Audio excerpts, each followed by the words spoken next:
بغیر عمرہ کی نیت کے احرام لگا کر طواف کر سکتے ہیں؟ آپ خود بتائیں کہ یہ جھوٹا احرام ہے یا سچا؟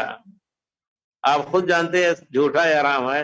جھوٹ سے، غلط کام سے اللہ کی عبادت جائز نہیں ہے. اس وجہ سے آپ ایسا عمرہ نہ کریں. البتہ اگر اوپر سے کر سکتے ہیں تو میرا مشورہ ہے کہ اگر آپ لوگ اس طرح کر سکتے ہیں، اکٹھا 7 چکر کرتے ہوئے لمبا پڑ جاتا ہے، تھک جائیں گے، تو ظہر سے پہلے آئیے 2 کر لیجئے، ظہر کے بعد 2 کر لیجئے، اس کے بعد بیٹھے ہیں 2 کر لیجئے. سستا سستا کر کے ایک روزانہ کر سکتے ہیں، اتنا ہے انشاءاللہ. اللہ تعالی ہم سب کو صحیح توفیق دے اور عمل ہمارا قبول کرے. دعا بھی کرتے جائیں.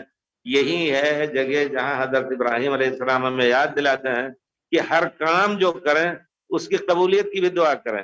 اللہ کا گھر بنا رہے تھے، وَإِذْ يَرْفَعُ إِبْرَاهِيمُ الْقَوَاعِدَ مِنَ الْبَيْتِ وَإِسْمَاعِيلُ، اور دعا کرتے جاتے. اسماعیل اور ابراہیم بنیاد اٹھا رہے تھے اس کی، اور کیا کہتے جاتے تھے؟ ربنا تقبل منا انک انت السمیع، اے اللہ تعالی ہم جو محنت کر رہے ہیں اس کو قبول کر.